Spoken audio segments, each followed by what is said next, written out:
Brenda.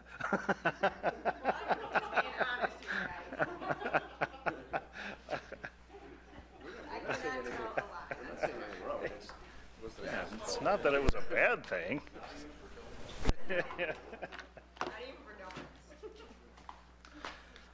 Oh yeah, that's right. He did bring them. Jeez. Yeah, it was cake, yeah. Oh well.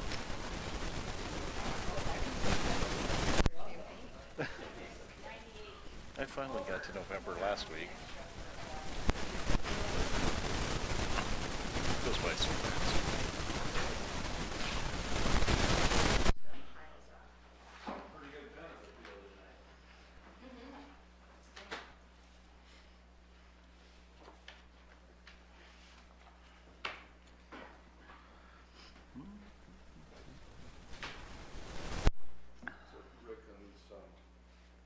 These are all, the first two pages are pertinent to the area right there. It goes all around.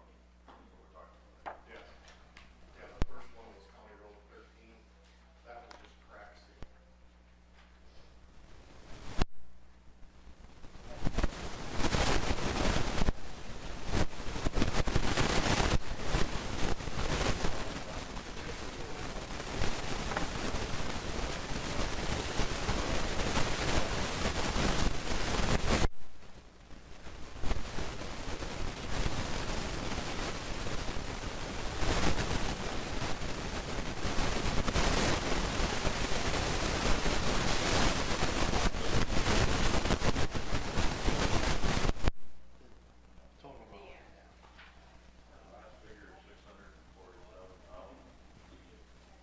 That's all the way from Waverly. Take that number and cut it in half, sorry. That's about $325,000. Yes, it is. Big numbers. 9 o'clock yet? We are. All right. Good morning, ladies and gentlemen. It is 9 a.m., November 13th, and it is Tuesday. We're back on schedule again, so I don't know if there's such a thing as normal, but it kind of feels like normal again. We'll open the meeting with the Pledge of Allegiance. Brenda, you want to lead us this morning? Sure. Oh, yeah. Oh, yeah. Moved it. I pledge allegiance to the flag of the United States of America and to the republic for which it stands, one nation, under God, indivisible, with liberty and justice for all. Thank you. Couple housekeeping chores, as always. If you have an iPhone or a phone, please silence it or just turn it off. If you get a call that you need to take, please step out into the rotunda and take the call so you don't disrupt the proceedings here. Is there anyone in the audience that will wish to address the board that is not on the agenda with any items? Is there anyone that would like to address? Seeing none, how about the board members? Is there anyone that can see or feels that there's any conflict of interest of any of the items on the agenda? Seeing none, then I'll entertain a motion to. We have a motion by Patton, a second by Van Dusen, to approve the agenda as printed. Any discussion? Any discussion? Seeing none, all in favor indicate by saying aye. Aye. Opposed, same sign. How about the Move minutes to of approve the as November emailed. 28th meeting? Motion by Hatton, second by Gable. Any discussion? Any discussion? Anyone have anything? Not see anything, all in favor indicate by saying aye. Aye. Opposed, same sign, motion carries. Let's go right into the monthly reports.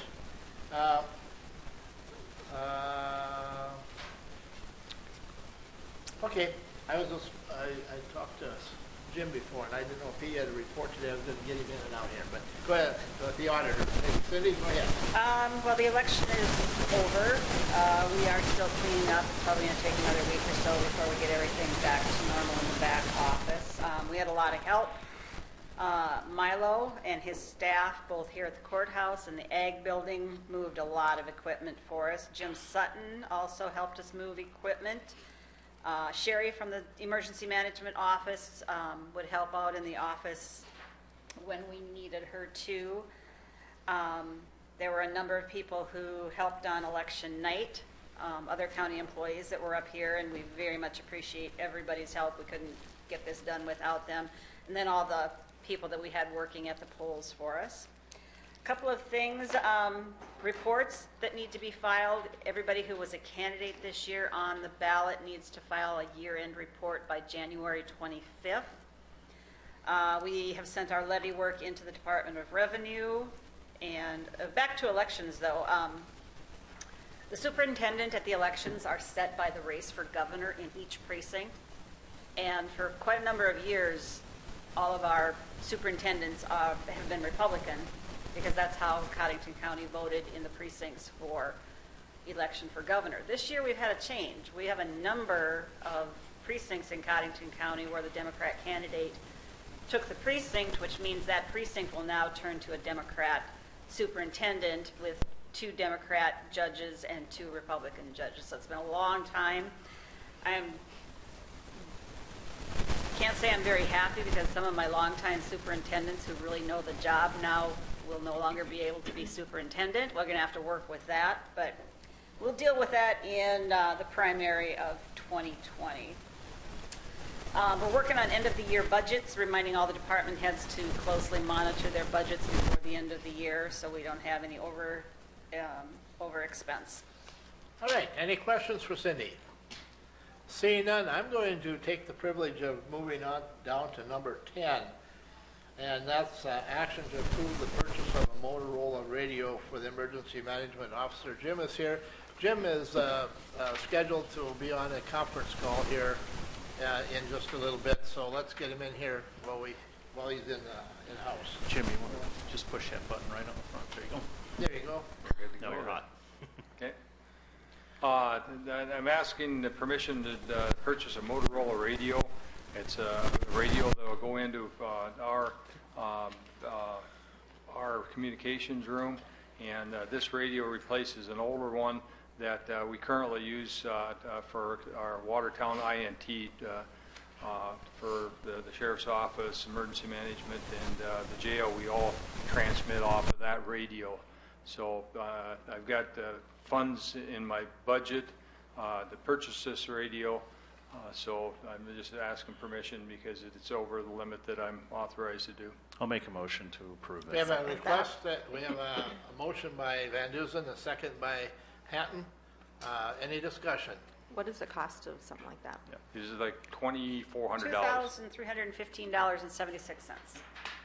This is to update with the radio. Pardon? This is, in the grand scheme of things, this is going to tie in all the radios. This Or be part of that This system. is one radio of a number that we have in the communications room. For each frequency in that communications room, there's a separate radio. So that's the back, but it's a remote, Charlie, so that, you know, like my office, sheriff's office, the jail, we all use that one radio when we want to transmit on that channel.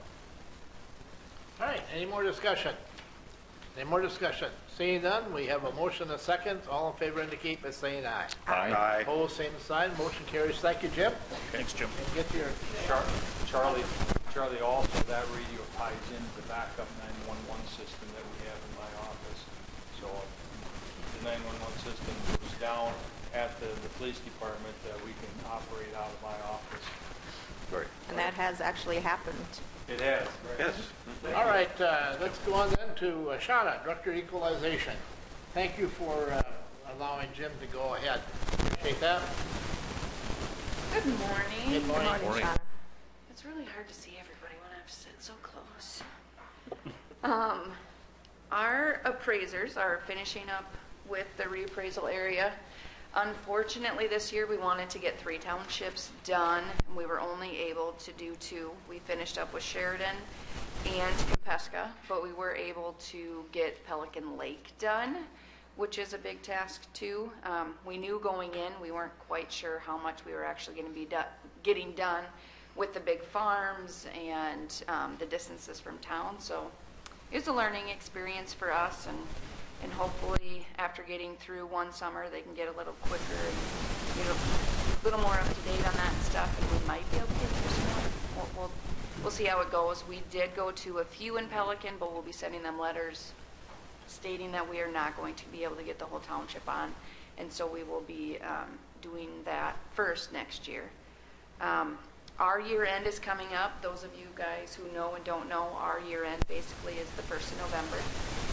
And so we have all the sales, all of basically anything that happens throughout the year, any building permits, things like that, everything is assessed as of November 1. So our year end is happening now. We are working on getting the sales done. The sales only through the end of October is what we look at this year. And then we have to have those in next month, early next month, but the Department of Revenue is coming in and they do a yearly audit of all of our sales. So they look through all of our sales and then they come in and they go through different things in our office, making sure we have what we're supposed to by law, going through stuff. This year's going to be a little more in-depth, and we have a new department rep. What was my Cowdy shell? I can't remember, but she is actually going to try and come with, and basically our head of the Department of Revenue.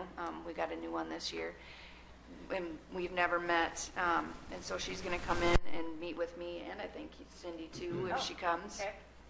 They're not 100% sure yet, but go through all of that stuff, and then we'll start working on the assessment changes, and but the girls will right now, they have to get to about, what do we count, 866 permits that they need to get through in the next 3 months. That's in the county and the city that they have to go check and then get through. Mike is the Director of Property and Special Taxes. The director, yep. Okay. Any questions for Shauna? I guess I'd like Shauna to kind of clear the air maybe. It came up in my race about appraisals and us having any sort of control over appraisals. So maybe you can just explain that process even for you. Well, for me, I do my job, and like we're going to be doing, or we did these reappraisal areas, and we go through, we do all these houses, we set the values on them. To my knowledge, there's really, I'm not sure if there's anything the commission can do to actually just say, no, you can't put those values on, or, we don't agree with that. I mean, you guys have a very big role in the appeal process because you guys are then, a consolidated board or a county board, and then you guys have the authority to change values on a parcel by parcel basis. But there's really nothing that I know of that you guys can just come in and tell any director's office what to do with their values. That's Because that's set by state statute. That's set by state statute, And if you want that change, it's at the state level is where you would need to go to change that process. yes, The only time where we can change anything is during the appeal process. correct. And that happens Yep. in the, Yep. in the consolidated boards or the county boards, and that's in generally March, if I remember right, is when we have those boards. Yep, and I would assume that maybe that's what Larson was talking about while he was running, but I'm not 100% sure. And first they go to their townships when they get Yes. there. So the first Yep, step is in to go to the county. township. Yep, in Yeah. the county, its first step is the township. And as with any other appraisal year, like we did the small towns last year, we go to their meetings so that they know what we're doing, and we're there to answer some of the questions too. And so this year we'll be going to the Sheridan Township Board meeting. I'll have people there, Sheridan, Compesca, and Pelican, just so that, we're there to answer the questions and stuff to help them through their stuff. And then it will come to the county board level after that. Right. And when you're doing those assessments on the ag, it's only on the buildings because the land is set by productivity. The land is set by productivity, so yes, it is. Just on the buildings. We can't change any of the land values during a reappraisal. It's all the That's set. buildings for ag, yeah. And the appraisal and assessment actually has an effect on the bottom line, the taxes that they're paying, but it's Yes. also based primarily on the levy that's initiated, and that levy is given to us. The levy is created by the taxing entity's request divided into the total valuation. So it's not of the just, district. yeah, it's not just us, it's like schools And their and the request, townships and the their cities. request is limited by statute also. They can only increase by the consumer price index and growth. So, yeah, there's limits all the way around. We can't just go in and ask for an unlimited amount. No taxing district can ask for an unlimited amount of money unless they opt out of the property And then it tax has to be freeze. for a specific amount, and I believe. Specific amounts, and specific specific number of years. years, and it is subject to a vote of the Yep. people, of the voters in that taxing district. So we do have to follow a formula, which is created, and the only way we can avoid that is to opt out. Correct. Well, and for, most people maybe realize this, the taxable value and the assessed value are two totally separate things. You're not paying taxes on your assessed value. Right. It's Correct. on a taxable value. There's a factor that's applied first. And that factor is derived from where our assessments are compared to what the selling prices are. So basically, if you have a $100,000 assessment, and if my assessments are where the Department of Revenue wants them to be, you can pay on 85% of that value, or you can pay on 100% of that value. And that's why yearly we have to go through and do a sales ratio study and change our assessments so that we continue to be where the Department of Revenue wants us to be, so that you're paying the least amount on your assessed value as possible. And there you said again, it's Department of Revenue who's generating and running all this procedure, so. Right. All right, thank you for that explanation. I'm sure it just cleared everything up. Clear as mud. Perfect. All right, thank you, All right, Shauna. Quite complex. Now let's go on to Jody, Extension. Good morning, Jody. Good morning. And I will be at the 5:30 meeting today, right? Yep. Okay. All right. I just want to thank you for the opportunity to attend the National 4-H Conference. That was in Ohio. That was in October. I brought back some ideas to share with our junior leaders and leaders coming up in the next few months. We just did have SDSU Extension Conference also, so October was kind of a away from home month for 2 weeks out of the month this month. So, and then thank you for attending our 4-H recognition event that was held at the end of October also. So with some inspiration from National 4-H Conference, their awards night had, I'm going to blow this up, had a big, huge 4-H on its stage. Of course, my husband, the carpenter, I brought it to his attention. So, so this is the first time we'll have, and I won't spin over here, we'll have 4-H out at Winter Wonderland. So we have the 4-H made in our shed right now. It's been kind of cold to get out there yet, but so that'll be out at Winter Wonderland, which starts the Thanksgiving weekend, and the Optimist Club has been very busy working on that for quite a few months. They meet year-round to work on Winter Wonderland, so so they'll be doing a light test this coming weekend, so I got to make sure we get it out there this week. So with the warm weather that we're supposed to be getting, we hope to get it out there. Yeah. And then Clover Buds have begun, and I've met with Florence and Waverly and Watertown last week, and today I will be in Henry. So far we have about 42 Clover Buds in 4-H right now, and I had quite a few that moved up. I always have, when I go to the schools, I have some of the old Clover Buds like, can I come to Clover Buds? They still want to come to Clover Buds, and that's for 5, 6, and 7-year-olds, and quite a few of them moved up to 4-H. So as of 8 years old, so I said, so you guys can be my helpers now. So a few of them had to be my helpers since they're already 8. And then tonight we have our Promotion Expansion Committee meeting. And then I have 4-H Livestock and Junior Leaders this coming month also. And then I'm also going to be at Junior Achievement at McKinley School after Thanksgiving. So for 5 days, they like to do it all in 1 week. So I'll be teaching the 3rd graders about our city is what we teach there. The Jordan Mac Calf Show is also Saturday, November 24th. That's after Thanksgiving. Yep. Now, in reference to that, last year we had a meeting with all All the people. we I shouldn't don't think have to do that this year, should we? I don't think so. I haven't looked to see if there's hockey or not. That was either. in reference to the parking Yeah, issue? yeah. I assure you there is hockey. This Saturday. There's always hockey. Thought maybe it was earlier, since Thanksgiving was earlier, there wouldn't be hockey Always here. So. hockey. I just want to make certain that all the I's are dotted and the T's are crossed. It went well last year.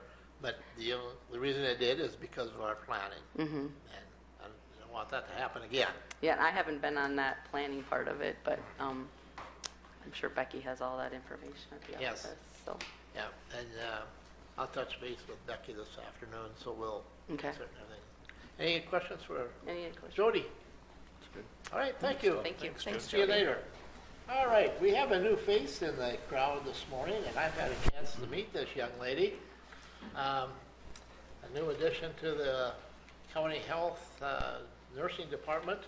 So I'll let you introduce yourself so the radio and the press knows who you are. I will, thank you. Talk right into the mic. All right, so my name is Melissa Kuhl. As you said, I am the newest addition to Community Health. I'm a registered nurse. We met briefly a few months ago when Ann was still on staff, and I had an opportunity to say hello. But yes, this is my first monthly report meeting. And it's a cool name. It's a cool name. Yeah. Yes. And you all have a copy of Melissa's report in your packets. Yeah, and since you do have the report in front of you, I won't read it all over in its entirety. I'll just give you kind of some highlights, and then, of course, welcome questions after we're finished here, too. So looking at the chart at the top there are statistics for the third quarter, which is July, August, and September of this year. Our prenatal education visits, we are holding steady in the 40s for our prenatal education visits. We do those monthly with all pregnant women who are part of our WIC caseload. Immunizations, I'll speak to that a little bit more in a minute. As you can see, August was by far our greatest month in terms of the number of immunizations that we gave. That is pretty common because that is the beginning of the school year. And as you know, there are some requirements in terms of immunizations that are needed both for kindergarten and also for sixth grade. So it's common that we see August at the beginning of the school year being a busy time for immunizations. Our WIC caseload is steady in the high 600s, and what that means, WIC caseload is the total number of individual participants that we have on WIC in Cottington County. Moving on more to that narrative part, again, immunizations. We are, of course, in flu season, so we've given a lot of flu shots. As you probably know, we did participate with a number of other community partners in the pod exercise points of dispensing in early October. And we joined with other community partners to administer just over 1,200 flu vaccines, a combination of travel teams to outreach communities, and then a main pod event that was held at the Watertown High School. So that went well, I understand. It did go well. Yes, I think it really demonstrated how cohesive this community is, and really the great work could happen when all of our community partners came together. So it was Is wonderful. that number greater than in the past, or don't we have anything to go back to? You know, I personally can't speak to that, Sure. being that This is bigger. This is a bigger number than it was last year. I do remember that. We were under 1,000 last year, I believe. And I think last year there was some hiccups with registering or something about that with the paperwork, I think was kind of. Well, it could be a change of location, because last year we were out on the west side of town in the Egg Building. Do you? Yeah, and this year we did a media, PIO Yeah. position and Yeah. stuff, which kind So of this helped is get a the bigger word number out. than I believe it was last year. Thank you for doing that. What determines the location? Because we did it at the Ag Building the year before, and then this time at school. Is it just kind of is it Just based they situational? look at it and see where the best chances of reaching, and maybe they thought it would be better at the school than Yeah. in the extension Yeah. center. And again, being new here, I certainly can't speak to some of the lessons learned from last year, but I know that when we did kind of the debriefing and evaluation after this year's event, there was a lot of positive feedback in terms of the Watertown High School location and the flow through that area. So, but I will say, again, as you mentioned, with the public listening to these meetings as well, we are not at the peak of flu season. Typically, the worst of flu season that we see is in January or February of this year. So we are still encouraging the public to still get those flu vaccines. It is not too late. How long does it take for that vaccine to become effective? That's a good question. It typically takes 2 weeks 2 weeks. after the vaccine for it to be fully active in your system. Can I ask a question? Yeah. Cribs issued. Do you have like an unlimited amount of cribs? Do you have to qualify to get one? Or what is that program? Yeah. So the Cribs for Kids program is a South Dakota initiative to decrease infant mortality in the state by way of making sure that each qualifying family has a safe place for their infant to sleep. So the intent of the program is to make sure that safe sleeping environments are available, so families aren't resorting to co-sleeping, for example, simply because there's an unmet need in terms of having a safe crib available. So there are some eligibility criteria in order to qualify for receiving one of those crib units, and that is an application process that we do within our office to determine eligibility. The other thing I just wanted to make sure I followed up on was staffing. That was something that we discussed briefly the last time that I was here. To refresh your memory, the position that I filled was the one vacated by Carla Mose with her retirement. So we do still have the open position that was vacated by Ann Crease. So currently that position is open until filled, and we do have nurses coming from some neighboring communities to assist with services until we have a permanent person in that position. So where are they at on that process? Are they interviewing anyone? Or? I believe they are, yes. Okay. Yeah. Okay. And that's a state level process. It so is, that's- yeah. That's what I was thinking also. Yep. Do you have Okay. any questions for me? Any questions? Yeah, Mr. Chairman, Yeah. so how's the new location work? I know you're new, but that's a relatively new location. Are you still having people come in and saying, I was looking for you in the courthouse, or do most people have it figured out now? We have a few that still look for us in the courthouse building, but I think it's been long enough now that majority of the clients that we serve have been to the new office at least once. And we continue to hear positive feedback from our clients about how much they enjoy the new location. Yeah. Yeah. Good. And it's warm, too. It's warm. Yeah, that's nice. All right. Anything else? Any other questions from Melissa? Good report. Melissa Cool. Thank you. Thank you. Welcome aboard. Keep up the good work. All right, let's go on to Steve, Weed Soup. How are you this morning, Steve? I'm doing good. I guess your spraying season has come to an end, hasn't it? It has come to an end. Did you get the antifreeze in the pump so they don't freeze up? Have you hand that way and...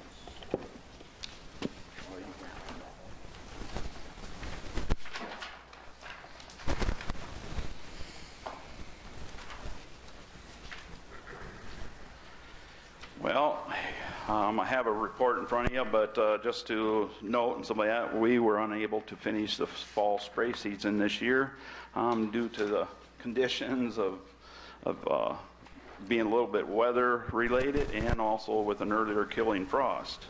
So we had a little bit short on a township and some state roads and a couple privates and stuff. So going to the report, this year we had logged 612 and a half hours of time with 4,351 and a quarter miles, 728.78 gallons of 2,4-D of Tordon, 357.84 gallons. Grazon Next, which is a milestone and 2,4-D combination, 8 and a quarter gallons, 12 ounces of espionage. That is used for bear ground. That was used out at the shooting range. And then some glyphosate, which is used on the riprap throughout the county. As you note, I have here of the last couple of years of reports, and one of the things really noted is the amount of 2,4-D use. That is due to this year we did a lot of spot spraying, which you can see can be significant on the, I guess, on the budget and so like that. And One comment made was, I've had a couple comments made about the spot spraying, and one of my tasks is basically noxious weeds. There are weed laws out there that landowners are responsible for other than noxious weeds in the right-of-ways, and that is being expressed very much, and that is due to the pollinators, and pollinators have taken a big role in the last few years, so it has been stressed very much for us to do the spot spraying program. If we don't, we could lose some grant fundings in the future. So. But it is a savings to us also. Oh, it's a huge savings, Yeah. and it's a huge time. savings for Yeah. townships and stuff Yeah. too, so.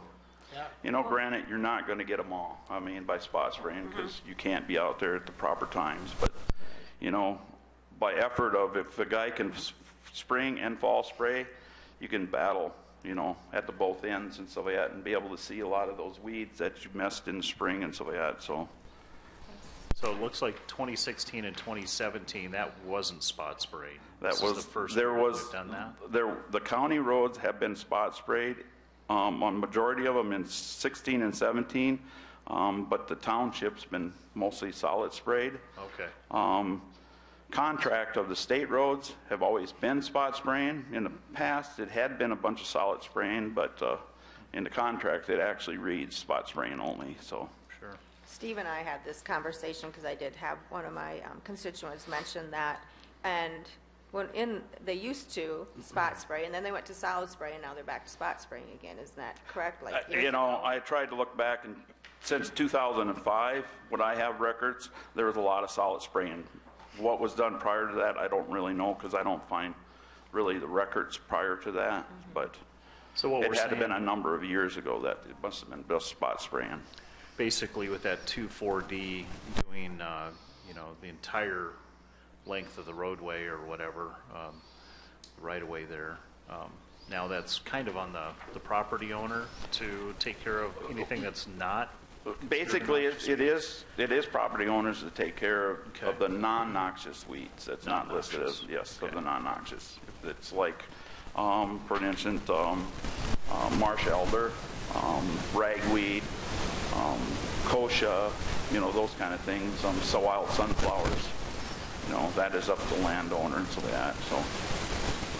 Sitting on the township board somewhere in the past 30 years, I remember sitting at the meeting when we switched from spot spraying back to solid spraying, and I quote, maybe not word for word, but one of my farmer neighbors that said, "This is the one thing that we as producers out here can see a direct result from our taxes that we pay.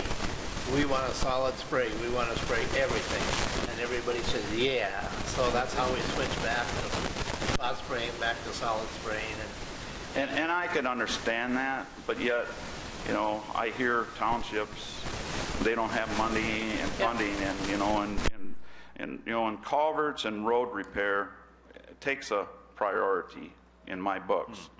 But also, there are laws of controlling the noxious weeds, and Speaking of townships not having any money, don't be alarmed with this billed and collected. The township year ends the end of February. It's a weird deal, but we've tried to change that, and it's never happened. But the year end for the townships ends the last day of February, which is really stupid. I still think it's stupid, yeah. but that's the way it is. And so that's when we have our annual meetings, is first week or second week in February. It's a set date, and that's generally when the bills are okayed and the bills are paid. So, you know, that's why when you look at this, you say, man, you know, we got a bunch of money out there, Right. but it'll come. you know, and that's like also state, you know, state's fiscal year is July through June. So everybody's on this odd page Yeah. and stuff, so. Any questions for Steve? On that, I've had a busy month. All right, sure. At the district weed meeting, couple things that was, Paul ended up turning around and gave results of test plots from wormwood, musk thistle, Canadian thistle, and leafy spurge.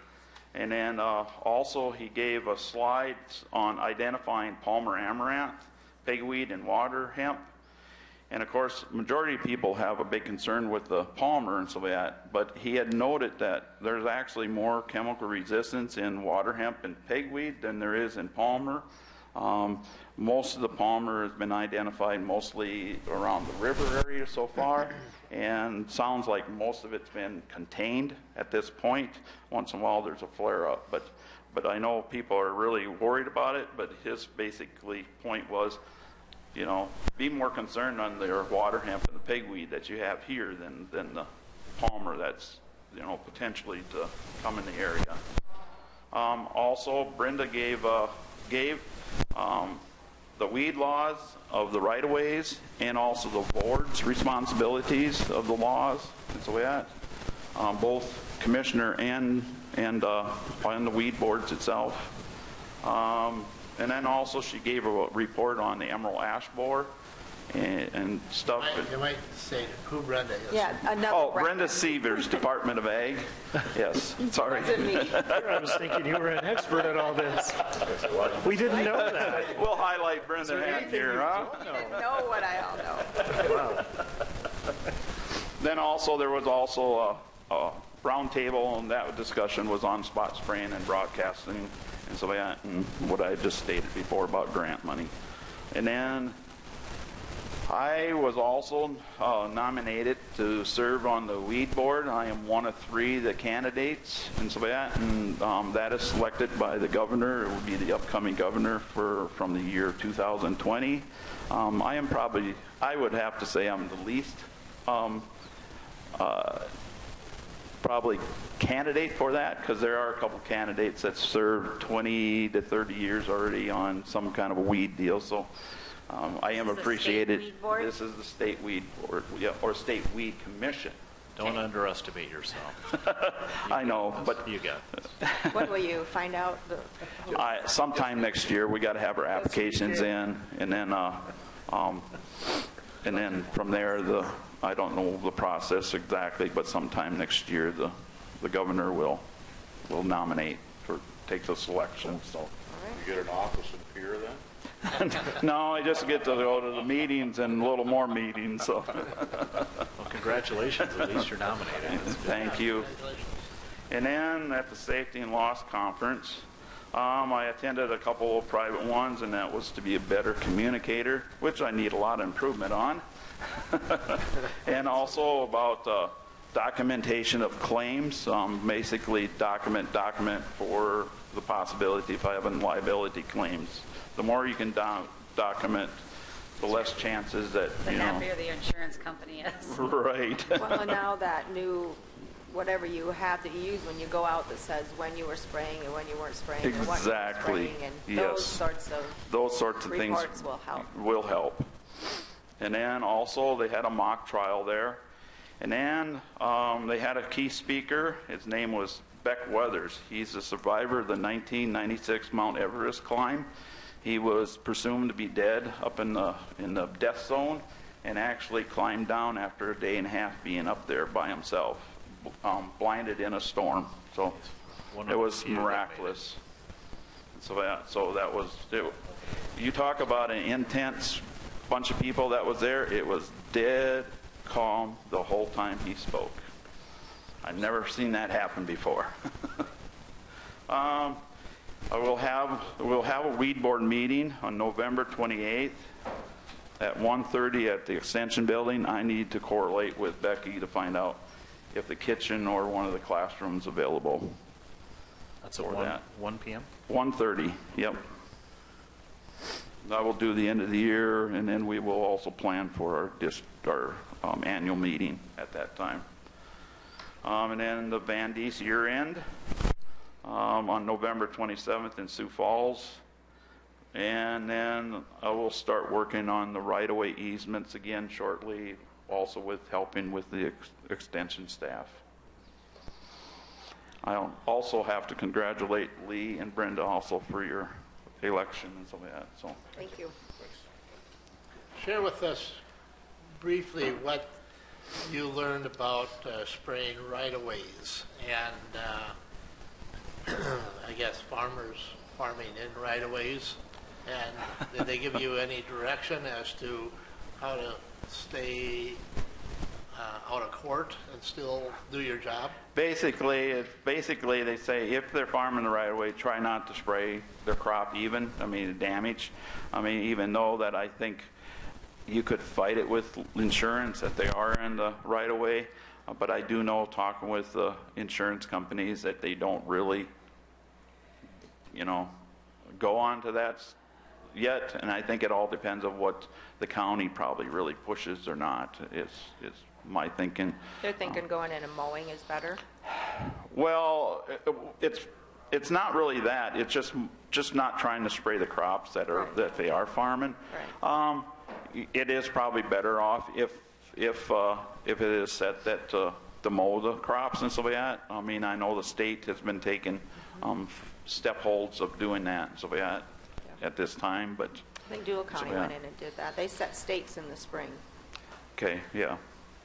I do know that, talking with Jamie there in the county, that they had set some stakes on certain people and so that, and mowed and so that in certain areas. We've had that problem in the past, haven't we, where they've gone past into the right of way? It's an ongoing problem, and we think that we start to gain something on it, and it's kind of, one step forward and three backwards, one of those deals. And as far as mowing, you got to be on top of that, because it's easier to mow 6-inch corn than it is 8-foot corn. Yeah. And but it's just a plead from us, and we send that letter out with the tax notification that you should not be farming in the right-of-ways. And if you're wondering where your right-of-way is, come on into the office and we'll tell you where your right-of-way is. And I've noted now in some of the county roads especially that there are new markers out there. They look like a tube that sticks up, and they've been doing a pretty good job of starting to do more and more marking. Right. And that's one thing that finding out. I mean, I know Rick has got, some things that's on document and file. What I've found out so far from last fall and so that, and last winter working on it, there are some county right-of-ways that haven't found no documentation yet. Yep. Some of it might have been just a handshake and agreement, so. So then you just go on your basic. You're going to have to probably go off your basic and so that. So. Well, and those are hard to enforce. They're basically unenforceable at that Correct. point, unless they're marked.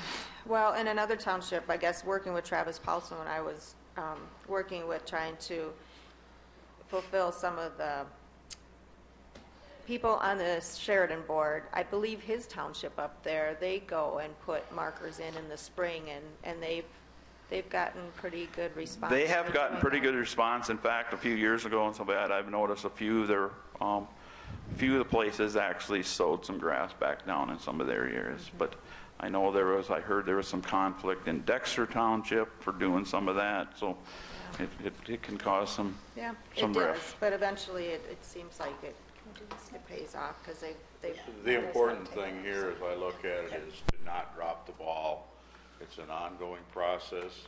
Correct. I'm sure 10 years from now, we'll still be talking about it.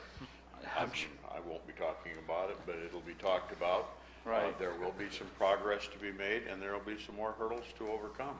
True. Well, It's an ongoing thing, and it's gaining a little speed all along, not only in Cottington County, but also the people I talked to in Minnesota and Iowa and down in Nebraska. And so it's something that is slowly taking hold. Well, the reason that we need to do it is for safety at those intersections. Right. Because if we knowingly let some of this happen, then, we're held liable because we knew that was going on and didn't do anything about it. And I believe there has been lawsuits in the state over with county and so that, with county officials and so that being sued or fined and so that, or whatever. So it's not like we're trying to be, Well, if it's a known problem and you don't address it at a county level, then you are liable. There's no Right. question. Yeah. Somebody gets killed at an intersection. That's not good. and that's the only reason, that we're not trying to be mean, but it's just because of the safety and the effects of what can happen if there is an accident. Correct. Somewhere in my travels this week, I saw a big round bale laying in a ditch. And of course, they're supposed to have been removed too, but there was a big red X on the side of that red nail, and I'm sure someone from the state or someone had gone by and marked it. I'm sure if it was a state, you know, there are laws in the state for time frame of cutting the road ditches. This, I'm sure, fell off a truck. And maybe. Yeah. And I have seen some ditches, actually I've seen some bales in the right of way on state roads yet. Yeah. And so, you know, and they're supposed to be off by a certain time. Haying is supposed to be done by a certain time. Yep. I know the rules are, I mean, there is no rules for that in county and township. I mean, they can hay, they can mow whenever they want and feel like they need to, but there are laws on the state. Okay, anything else for us this morning, Steve? I don't have. Okay, good. Thank Thank you. Good Thanks, report. Steve. Yep. Appreciate it. Do you have any questions for Steve? Anyone in the board members? All right. Very Okay. thorough, thank you. Again, I'm going to ask for a privilege and move to item number 11 on the agenda, because Milo has a call as well. Action to approve the purchase of staging for the Extension Center complex with $3,500 cost share from the chamber. Milo, what you got for us? And I was out to a program or meeting, something here just in the last day or so. and- Veterans Day program. And the Veterans Day 4-H program. recognition Yeah, banquet. two of them, and I kind of was sizing it up, and I think for the Veterans Day program, they added some, they brought in a couple extra staging from somewhere, but they spread it out. So what you got? Okay, I have, the original quote was $5,926.09. Since Say that one more time. $5,926.09. Thank you. After that quote, in conversation with a couple of the board, I was requested to obtain a quote that would include 2 additional sections of stage, so they could, you know, make it a little bit bigger. Okay, the price of the second quote is $7,359.51. The difference between the two, one is for 8 4x8 sections of stage. The more expensive one is for 10 4x8 sections of stage. The Chamber Ag Committee, or Chamber, I got that wrong. Yeah, the Ag Committee of the Chamber Ag It's Committee. Anyhow, yeah, the Chamber has offered to contribute $3,500 towards the purchase of this stage. I would also remind you that I do not have any budgeting for this particular thing. This would come directly, anything over and above the $3,500 would come directly out of Commissioner's contingency at some point in time, unless we delay this purchase until the first of the year, and our quotes won't be Any good then? any good then. How many events do we have where we're going to use the stage between now and the end of the year, other than, say, There's probably 2 left this year. I can think off the top of my head. We have the Farmers Business Appreciation Banquet. Yeah. Yeah. That's the big That's one. that's gonna That's this week, and we wouldn't get them in anyway. No. No, but That wouldn't be possible. Mr. Chairman, so the 8 sections, is that equivalent to the space now, or is that's still bigger than what we have now? right? that's equivalent to what we have In now. Texas, so we The want eight sections. And then as far as if we wait till next year to buy it, we don't, did we budget for that anyway? We didn't, I don't think we budgeted for it anyway. No, it's not in there. No, What it's does not in commissioner there. contingency look like right now? I mean, do we have some other of those budgets, like court-appointed attorney, some of them, they're going to come out of there? We still have $214,301.12. All right, you've heard the There report. are going to be, we are going to need some of that for court-appointed attorney, Board of Mental Illness, a few other things we will need it for.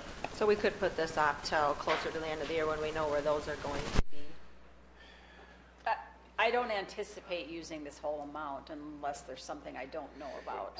What's the, Milo, could you run through that again, please? The eight sections it would cost, as the size is right now, would be $5,926.09, okay. less the 3,500. Three, You know, it'd be 2,426. 2,963.04. That'd be our Wait a end. minute, no, that's not right. Hold on. I came up with That's divided by two. 2,426.09. Yeah, it's Whoa. divided by two. Whoa, punch the right numbers here, somebody. What do we got? What's the difference between 59,2609 minus 3,500? I thought it was 2,426.09.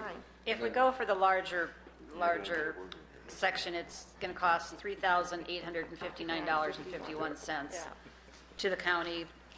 I was going on the smaller one. And I Mr. looked at the Chairman, bigger one. so how long are these quotes good for? 30 days. Could Okay, we- to add two sections to that. So if we took the figure that you give for 8 sections, Well, we did. it's so much per section to add so much more, right? Yeah. Now, did you mention something about a standard and a premium stage or something like that, or was I just thinking that? No, I'm lost on that one. So. Okay. Is this, and these aren't the same kind of plywood boxes, they're No. proper staging things, okay, that you can store. Just a point of reference, these are manufactured in Minnesota, for what it's worth. Can we get one wrap door where you pop up? There you are. That kind of thing. Would that be with the control? So the difference, if we would go with the two extra sections, the difference would be $1,483.42. Yeah.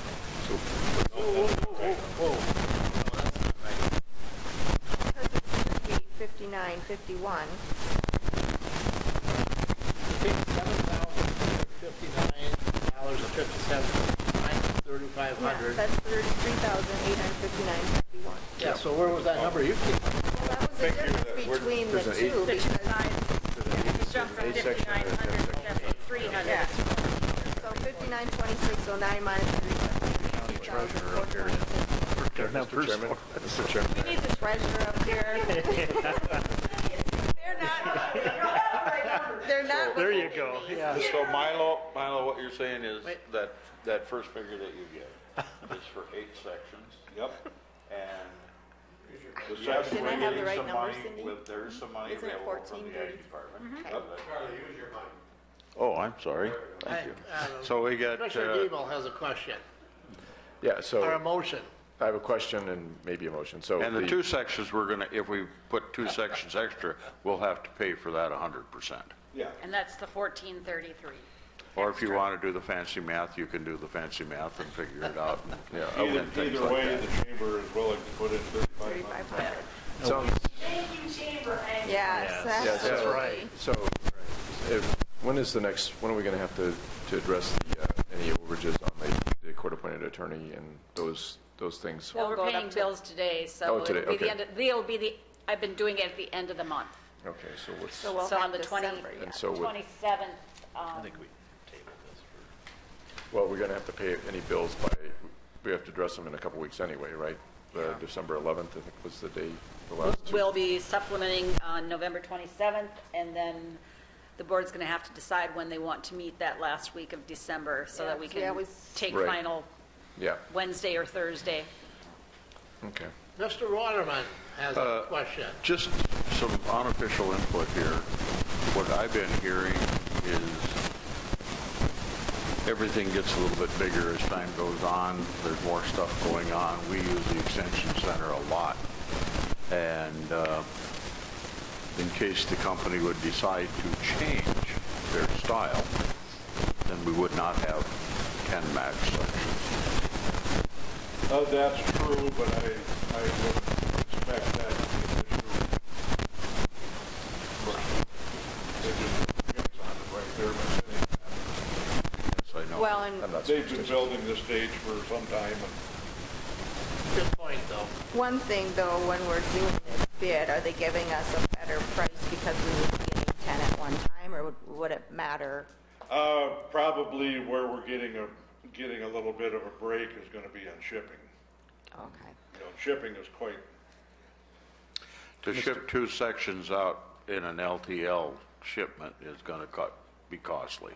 Where are they shipping from, Milo? Minnesota. Minnesota. Mr. Chairman, We just go get them? if I could ask Got a Cindy, box truck? Cindy, how much are we doing later today on the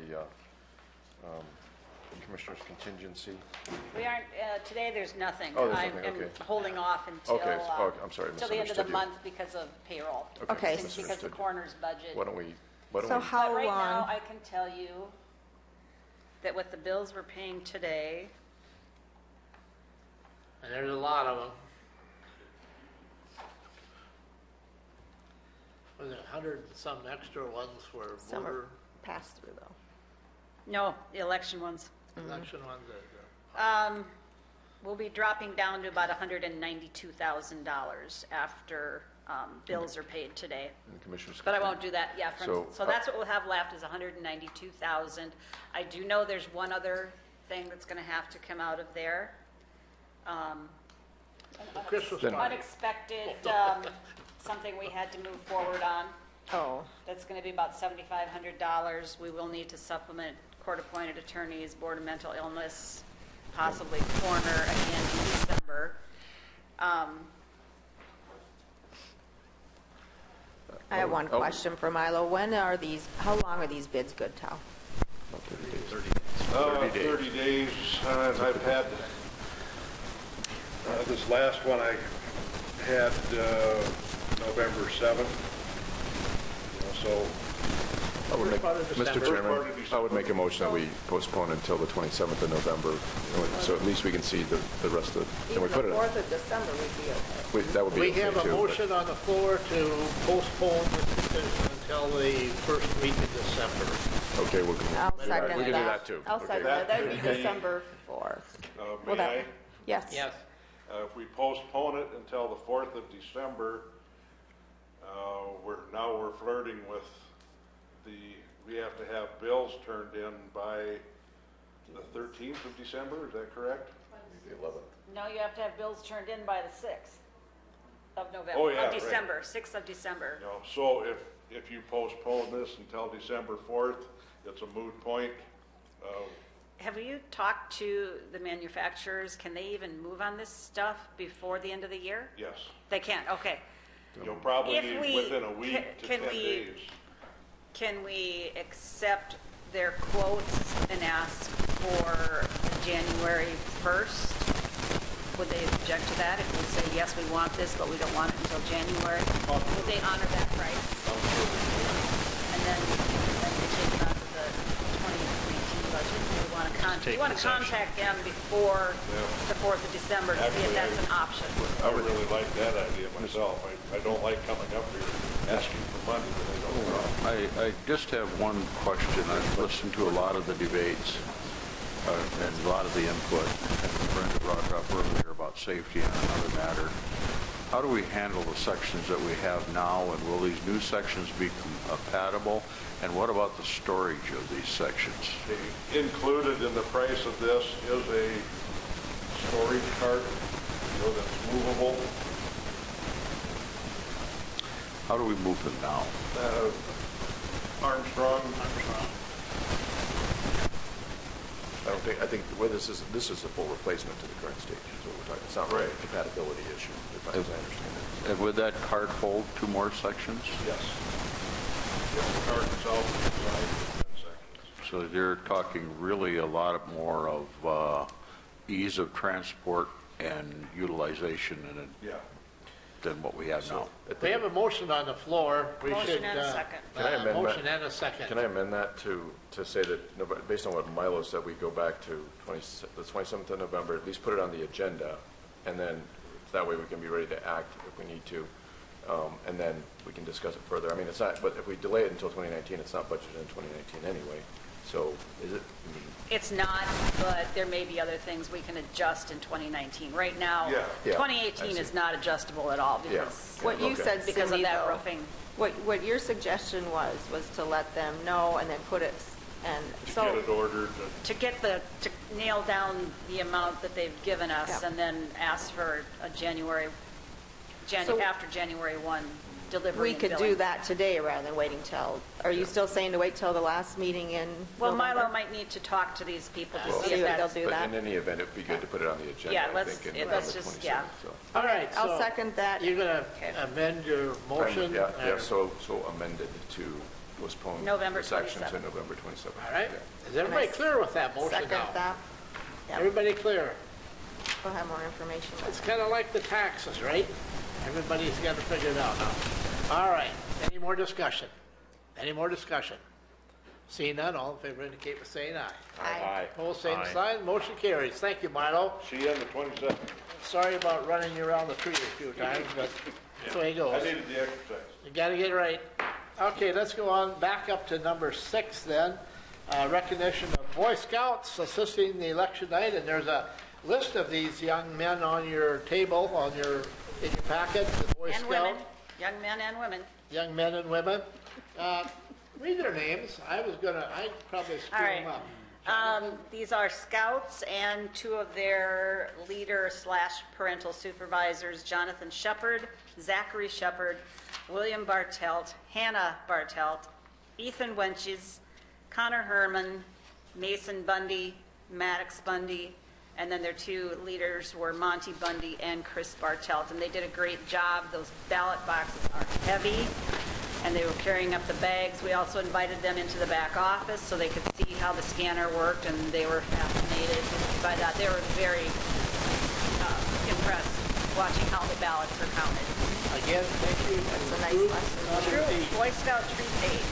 And for just the general public's information, we do give them a stipend of $50. Correct. That is? Yep, for their And- scout, for their troop. For their troops, so very good. They earn Go it. on then to item number 7, action to approve the auditor's account with the treasurer, and that's in your packet. Go ahead. This is Cindy? the cash and cash items on hand as of the last day of October 2018, which was also the last day to pay second half of your property taxes. There was a lot of money that came through that day. Shows you the general ledger, fund cash balances, and the general fund, special revenue funds, trust and agency. You can see that the amount that we collect to spend up to pay out to the schools, the townships, the cities and towns for the taxes that we collect for them. And then we also have the Register of Deeds fees for the month of October in the amount of $33,830.50. Move to approve those fees. Motion by Second. Hatton, second by Second. Van Dusen. Any discussion? Any discussions? Seeing none, all in favor indicate by saying aye. Aye. All same sign, motion carries. Let's go on to number 8, action to upgrade county email exchange to Office 365. This, Cindy? I had to take some action, I did mention it to Brenda, but the week leading up to the election, our email was going down, it seemed like every day. The sheriff's office was not functioning, the state's attorney's office was not getting email. This is an item that we had talked about taking care of, and our IT people just said, you need to do it now because your email is not working. Sad to say, that is It our, was an emergency. it was an emergency. So this is going to need a commissioner's contingency transfer.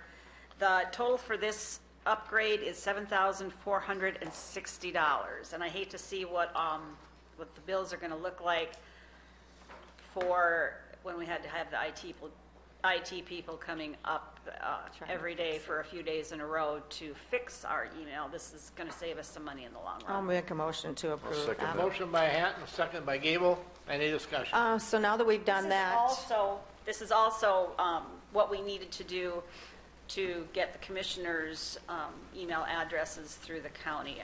I don't know if that's something they're going to do before we get the new servers after the first of the year, or if this is something we can move forward on right away, I'll have to contact Connecting Point to see. Does this, Mr. Go ahead.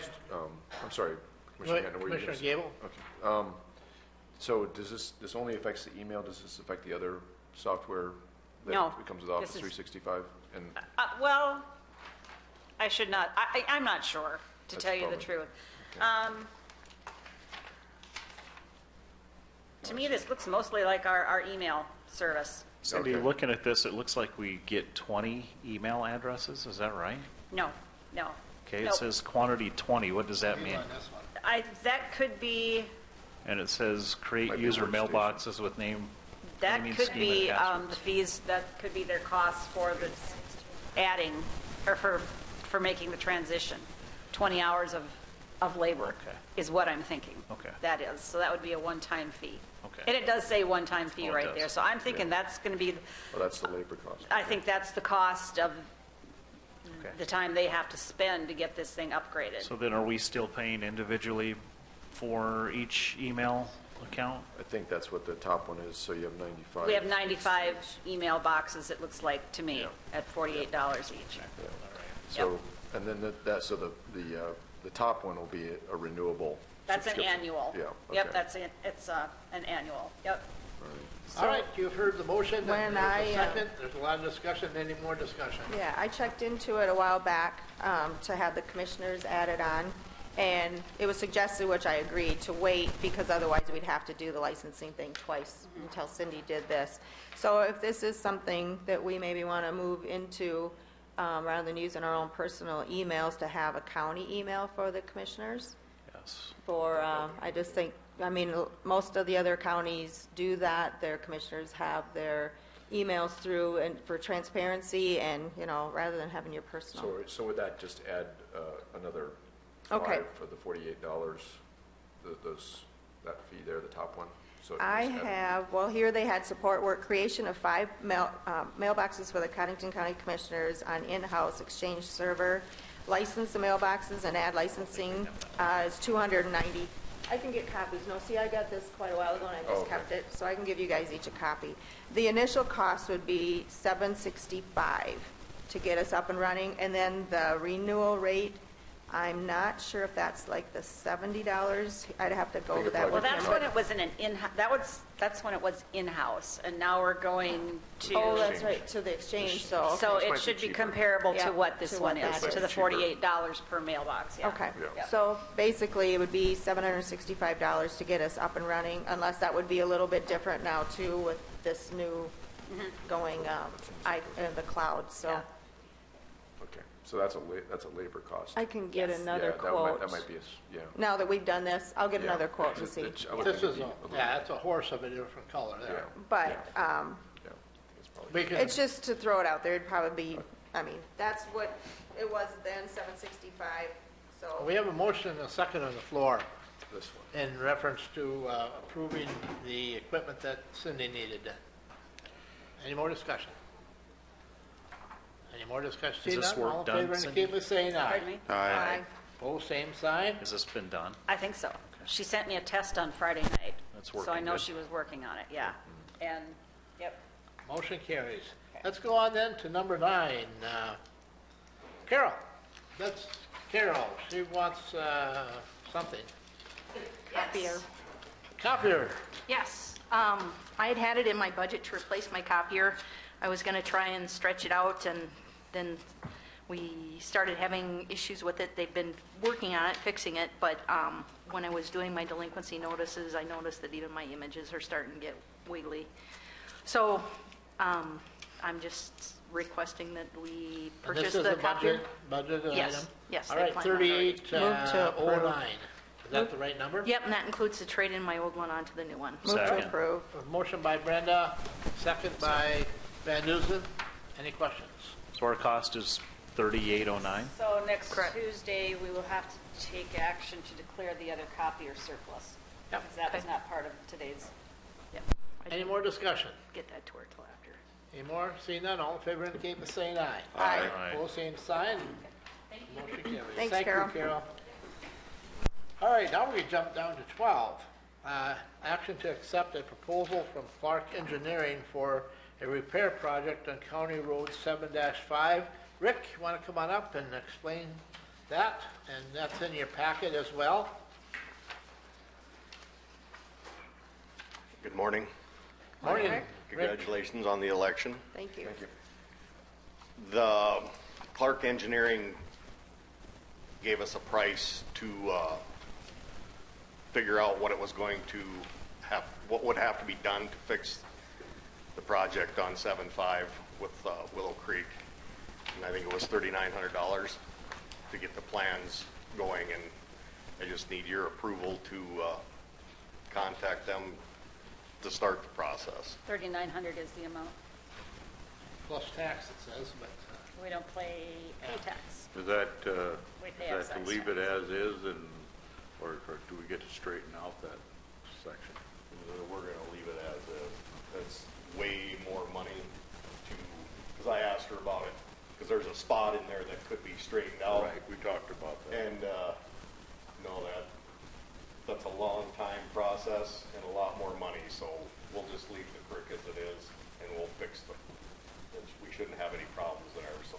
this $3,900 is primarily the engineering costs, is all this is. Yep. It is. That's Yep. what it is. All right. Is there a motion? I'll make a motion. Motion by Gable, a second by Waterman. Any discussion? Any discussion? Did we ever get an estimate on the cost of the project? Or do we not know That was that yet? between that 50 and 75,000. Okay, okay. That was like, Wasn't sure. This is the shortest, this is the cheapest and the fastest route to get that done Yes. without additional paperwork. Yeah, yeah, because we have to get a 404 permit from the Corps to begin with to do this project. And this will help you with that, so. Yep. My question would be, does Rick have enough in his budget for this Yes. year for the 3,900? Yes. Yeah. Yep, so it'd be taken out of this year's budget. All right, any more discussion? Any more questions? Carly, you have just itching an ear, huh? All right. Seeing none, all in favor indicate by saying aye. Aye. Opposed, same sign, motion carries. Thank you, Rick. And also on that, I'm going to try and get what riprap we need to see if we can get that delivered this year, if we have enough money in the budget. So I have the rock in our yard, so if something happened in the spring where we'd have a excess amount of runoff, that I'd be able to stop it before it got to our road, so. Okay. Good idea. All right, let's go on and stay up here, Rick. You got number 13, action to approve a resolution to set highway department fees. And in your packet,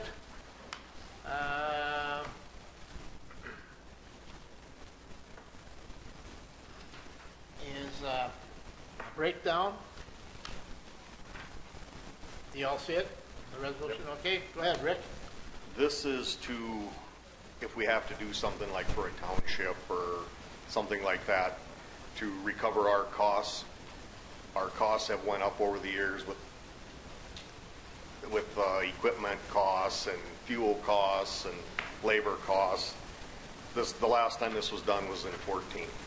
So like the motor grader with an operator has went up $29 an hour. And we're not making money on that, we're just recovering our costs. The only thing that did not go up was mower. And we have townships, Oleola, we mowed a few miles for them this fall. We were up in the area when we were doing our fall mowing, and that's what they'll get charged, is the $78 an hour, so. All right, so what we're looking for is approval of this recommendation, resolution 2018-28. I'll make a We have motion. second that. Gable, second by Waterman. Any discussion?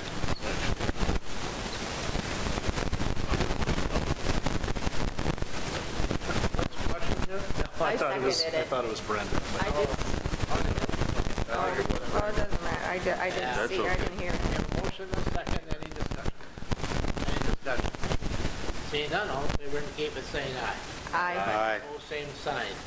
Okay, then let's go on to item number 14, action to set a fee for recently approved haul road agreement for wind energy. And I know I have that.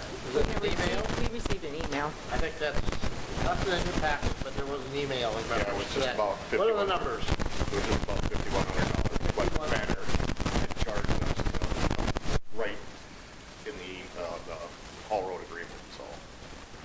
So we got to decide between the two. And going forward, I mean, basically, it's just kind of here and now when we had it done. If any other ones come through, of course, we're going to have that decision made already. Yep, because the next one is already asked.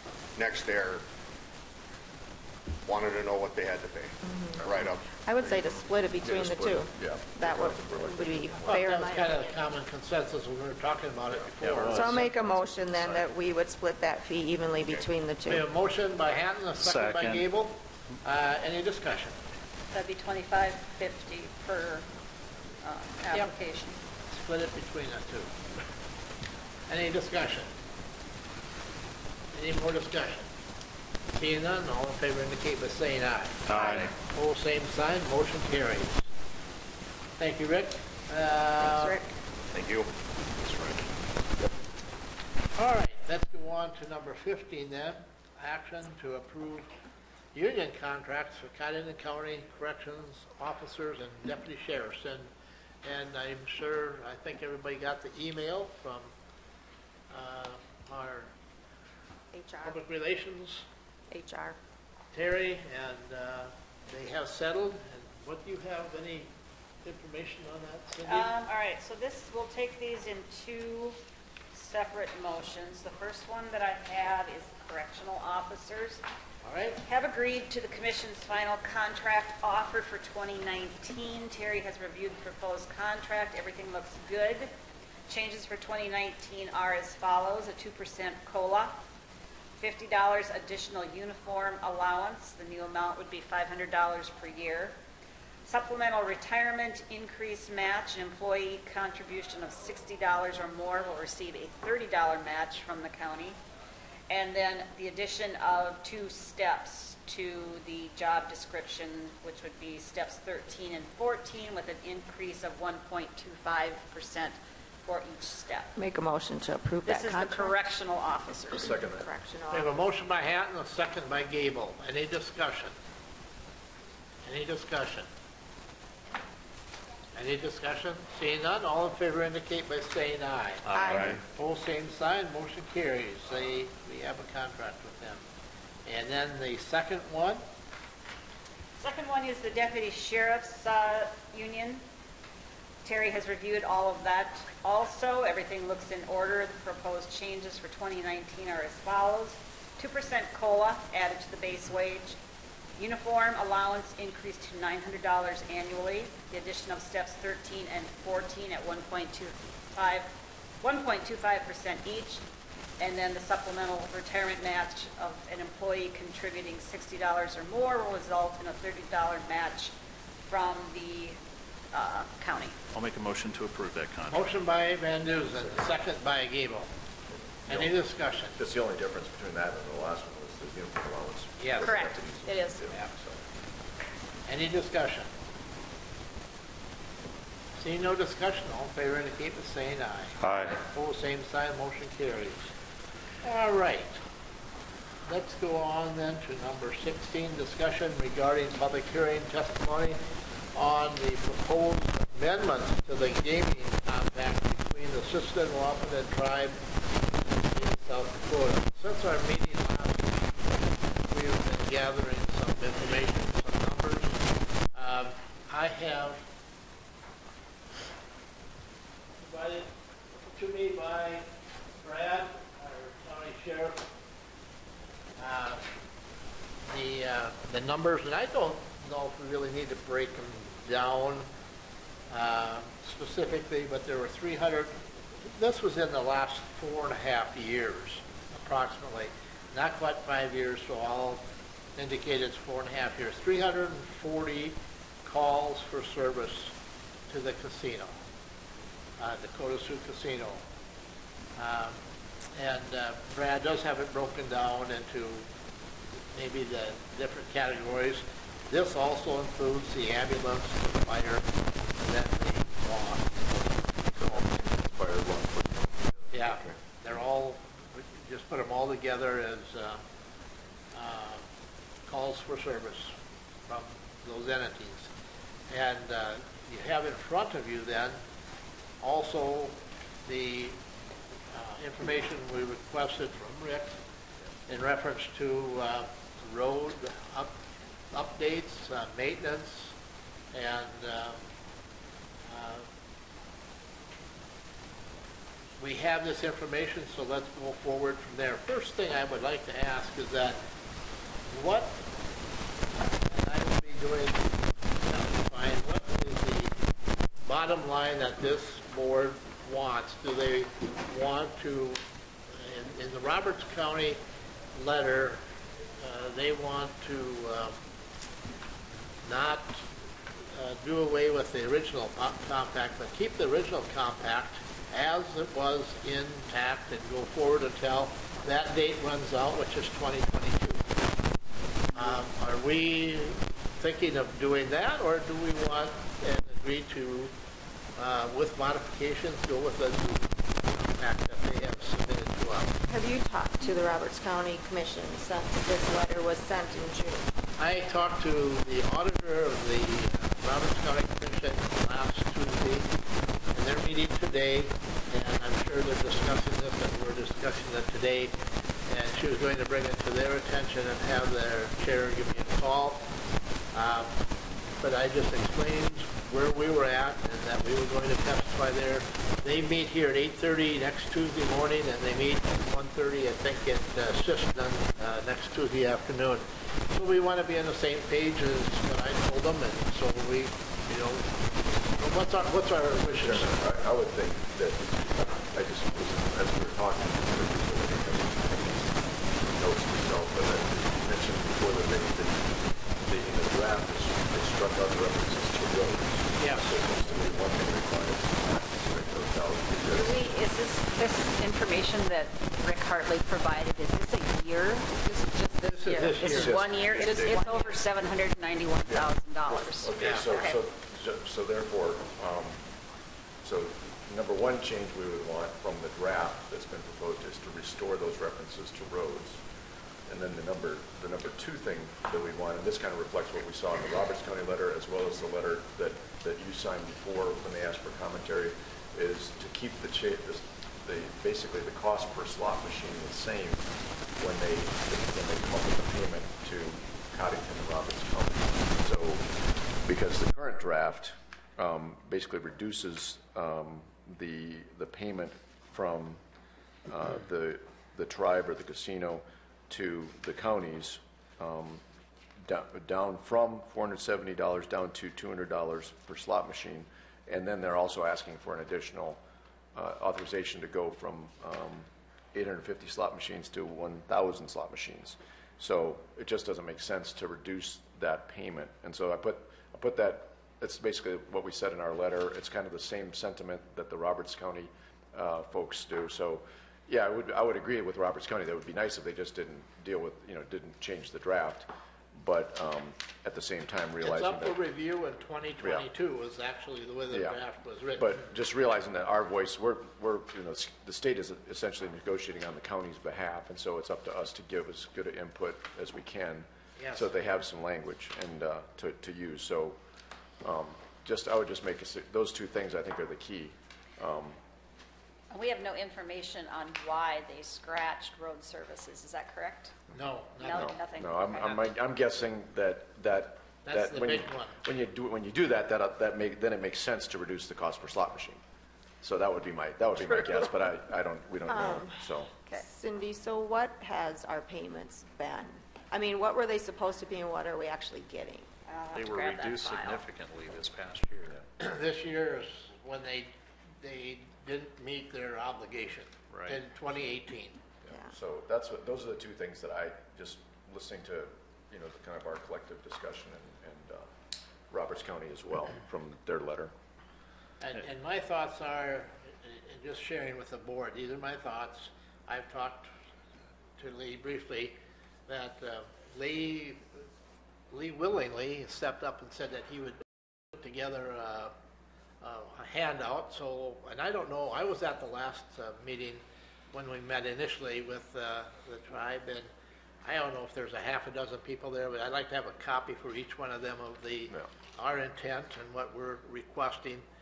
And Lee said he would put together that information, and so we would have something to share with them, so that they would have something in writing as to what our intent was. Do you have those numbers, Cindy?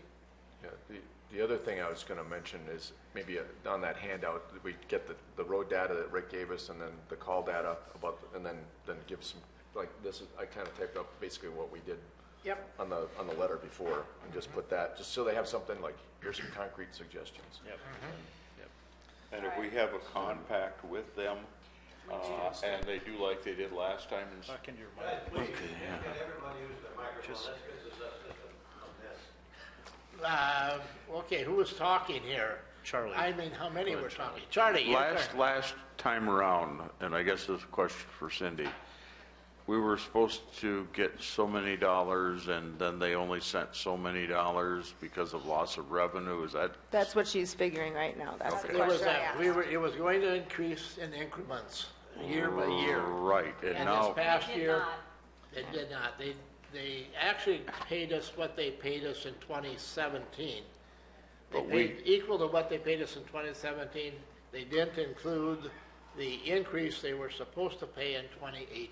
Now, we don't have no way of enforcing this. We have No, no we way don't. of looking at their books. We actually tried to do that, but we were told, Their contract said it had a clause in there that, or they would pay whatever amount if they didn't receive the revenues, and they had the right to decrease that amount. So that was in the contract. So the compact is generally good for what? Is it a suggestion? Well, it's through the state. has it. Yeah, I'm sorry. All right, so on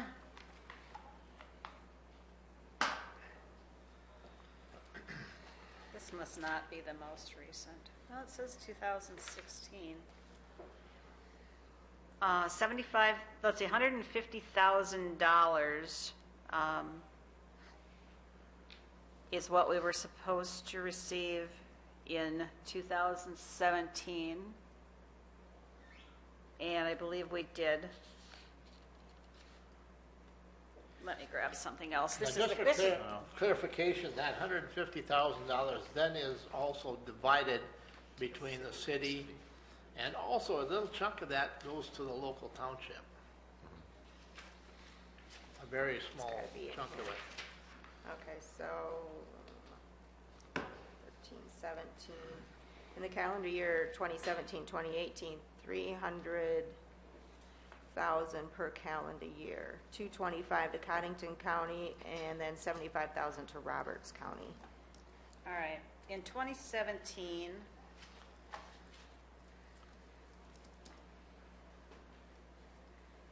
we were supposed to get, oh, here it is, all right. 13, 14. In 2017 and 2018, we were supposed to get $225,000 per year. We got $150,000, which is the same amounts we received in 14, 15, and 16. And part of this contract was, in the event that the tribe in South Dakota are mistaken about the effects of the tribe's expansion of gaming, and they do not receive the revenue that they anticipate, then Dakota Sioux Casino would not pay us that amount. They would revert to the amounts that we received in 14, 15, and 16, which was $150,000 a year instead of the $225,000. So in 17, and I don't know if we've gotten our second payment yet in 18. We received $75,000 so far. We have not received our second payment yet for 2018. So this year we were supposed to get $225,000. In 2019, 20, 21, and 22, we are supposed to get 300,000, Yeah. according to the compact agreement, which we signed in 2017. And then we were going to renegotiate the compact in '22. Well, this contract, these payments were set up through the year 2022, so 2020, yeah. It would be 2022, we were going to redo it, that would have been effective then 2023 going correct. forward. Correct. So in essence, we're getting half of what we originally had looked at in the original compact. Well, and if you've only received 75,000 of the 150,000 Well, we haven't this year. got- Well, I'm assuming we will get our second payment, but like I said, right now, we have not received it. We're supposed to receive it on or around October. And we did look, checked at the state, at the Gaming Commission, and their revenues were down, right? I got a letter that the revenues in 2017 were down. I have not received anything for 2018, but it's on or about October 15th. We were supposed to receive $75,000, and we have not received that amount yet.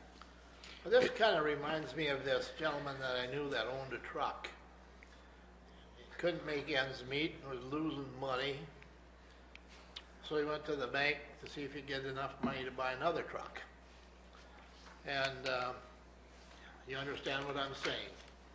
And don't forget, sorry, go ahead. Doesn't make any sense. I mean, anybody, and it's any common sense. What really frustrates me is we have absolutely no recourse, you know? Well, if we leave it the way it is, we'll And we still get also the, have a compact, or an agreement with the city of Watertown. Yes. Because we do not get that full 150,000. And what is that split? Just remind us again. we get 2/3, they get a third. Yes.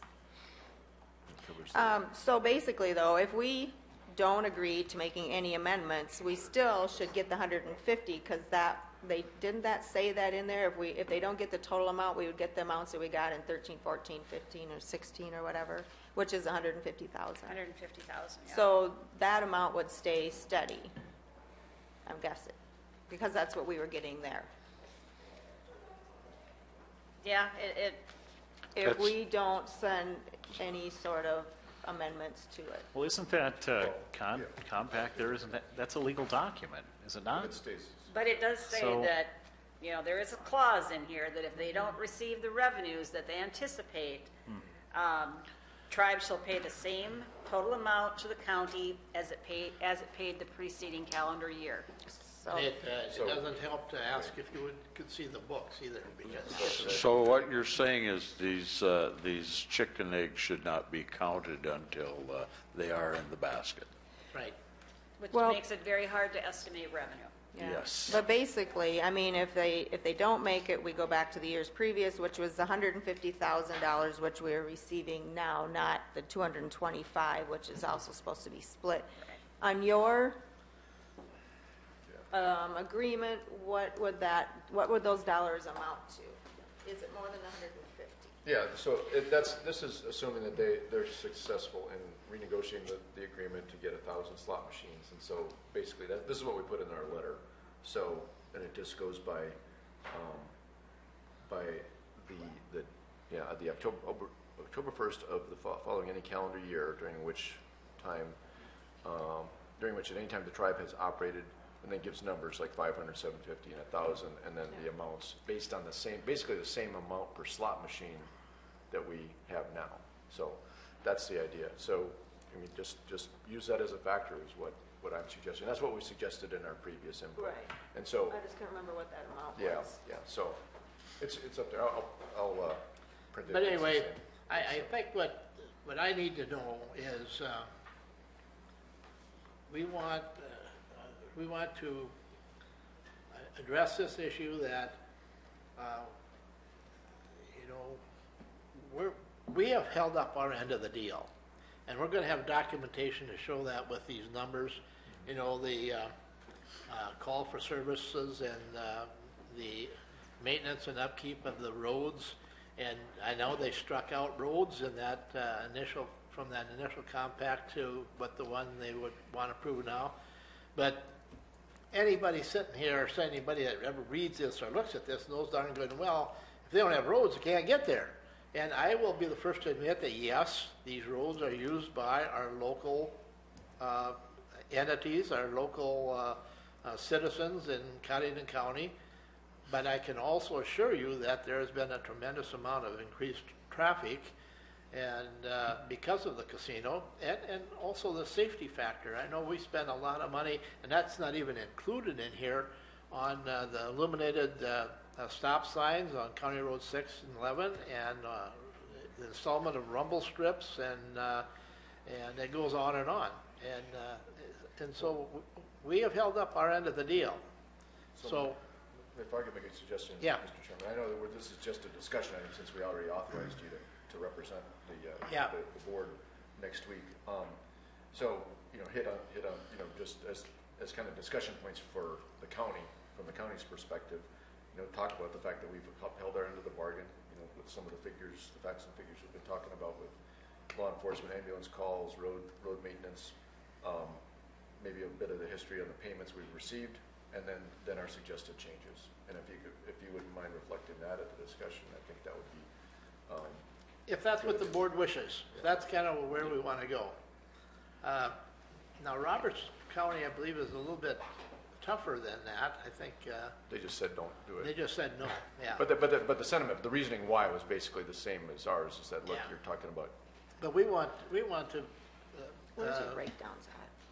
We want to give them the reasons why we feel that we need the changes.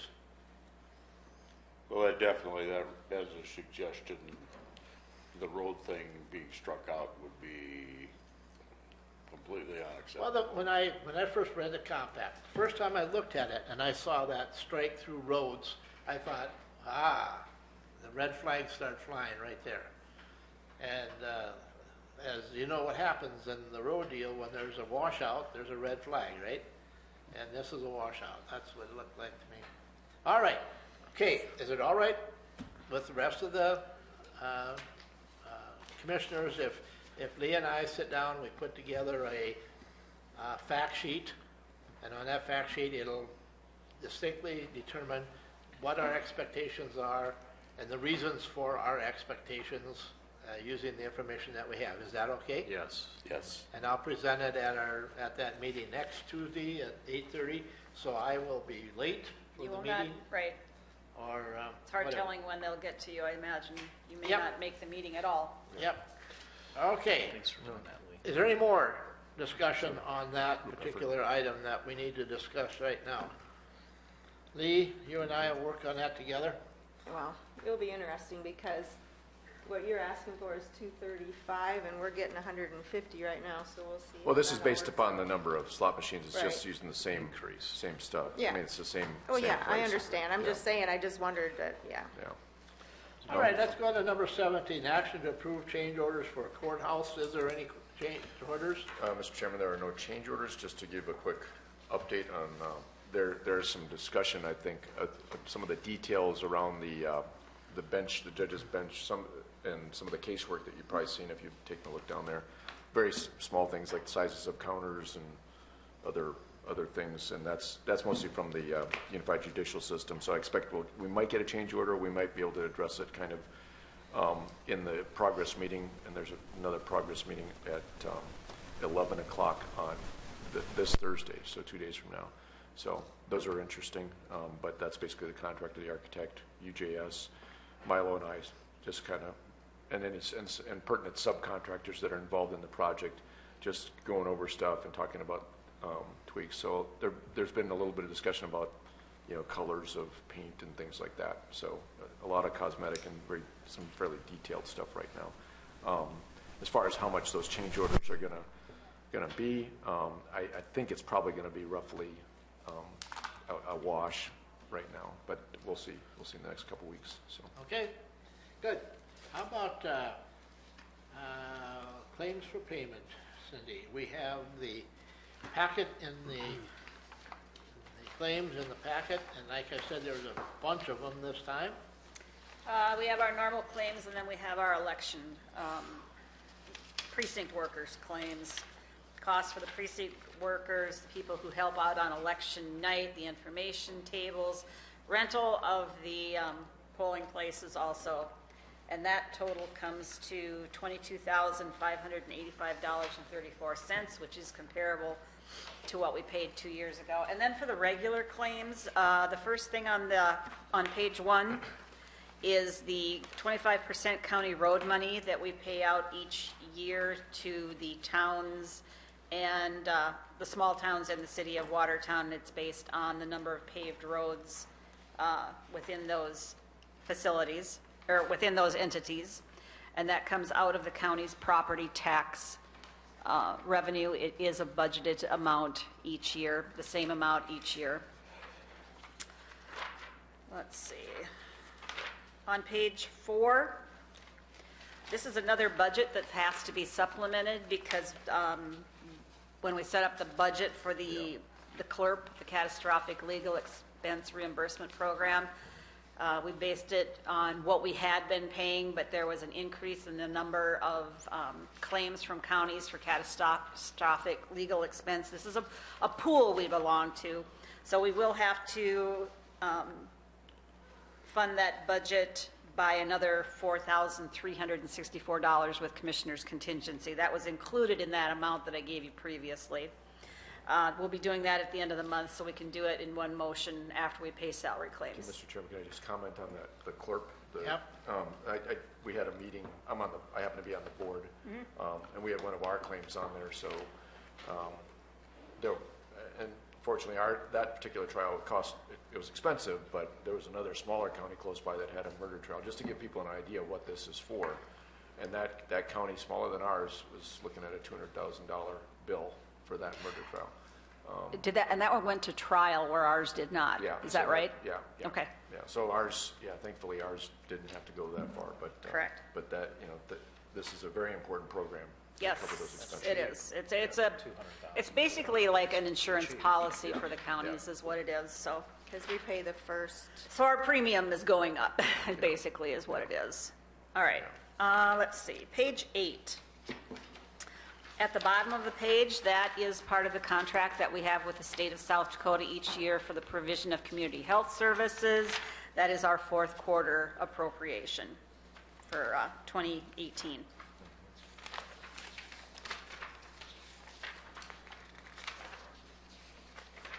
On page 13, there are a number of items that I've highlighted in the emergency management budget. Those are all grant reimbursement projects. So we will be receiving grant or have received grant reimbursement for those projects, which total almost $40,000, if not more. So their claims were $46,000, and about $40,000 of that were grants. So the bills this month were $1,147,710.60.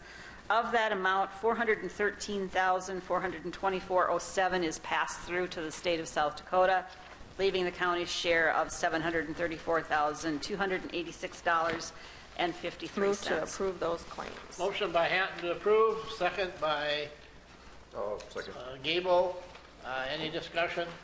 Just with Go Mr. ahead. Chairman, Cindy, there was also those payments to the contractor in here too, right? Was that this one? Yeah, they would be under the government buildings budget on page 4 is where it starts at the bottom. There was a payment to the architects in $1,145.65.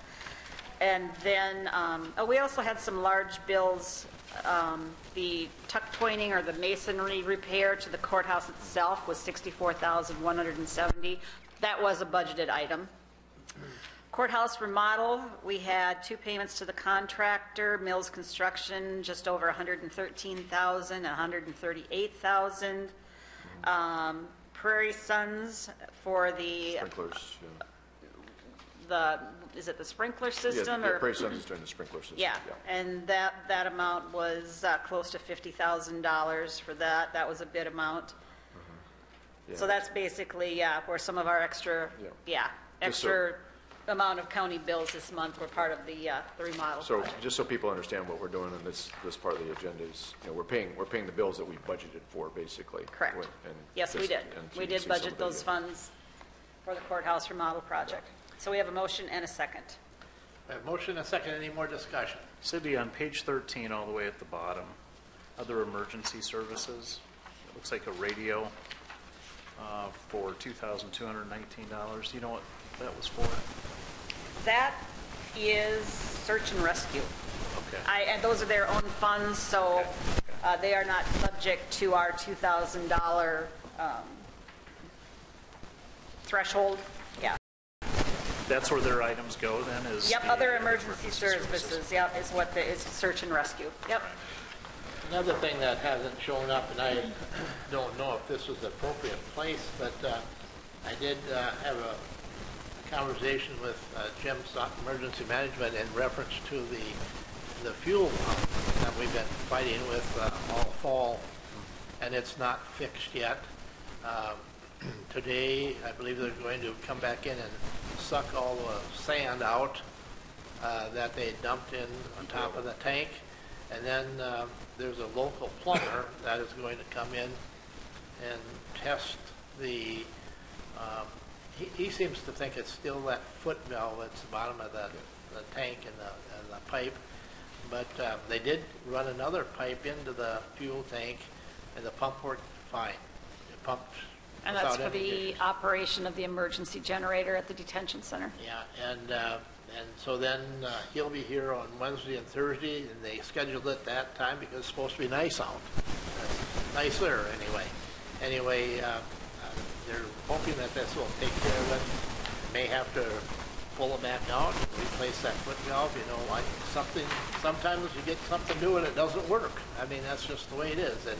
And so they're working diligently on that, so I don't know if this is the appropriate place, but I know Emergency Management had some pass-through funds here, but we'll see something coming down the road in that. Okay, we have a motion and a second to approve the claims. Is there any more discussion? Seeing none, all in favor indicate by saying aye. Aye. Opposed, same sign, motion carries.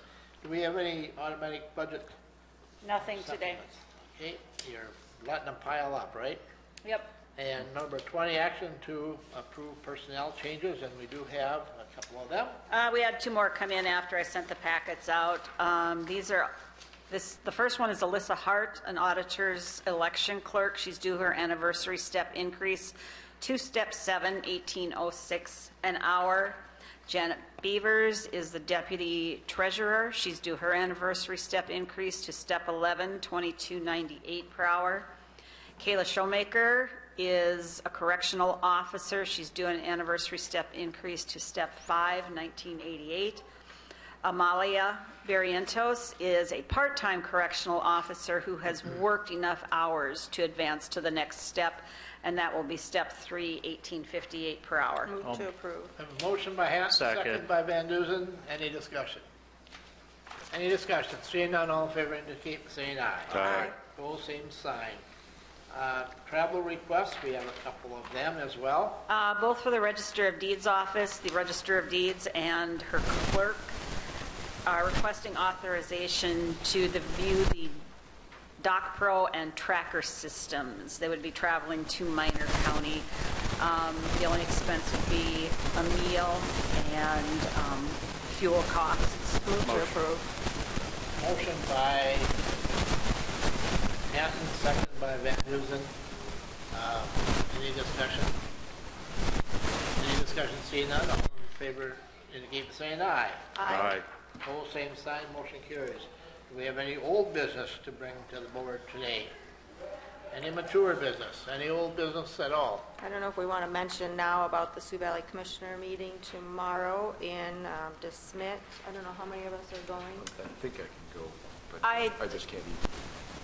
If you want to pay for it yourself, you can eat. There'll be enough food. You pay for it, we'll reimburse you, all right? Yeah. We cut the check for 3 people because that's the definite number I had, and she needed that. So the Register of Deeds is going along with Commissioners Hanton and Johnson.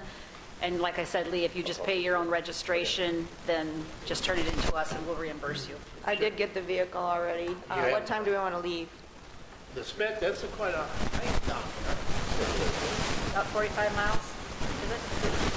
Maybe a little farther than that. 10:30? What time? 10:30? 10:30? Yeah, leave from the parking lot at 10:30. All right? I'll text you. Okay? Okay.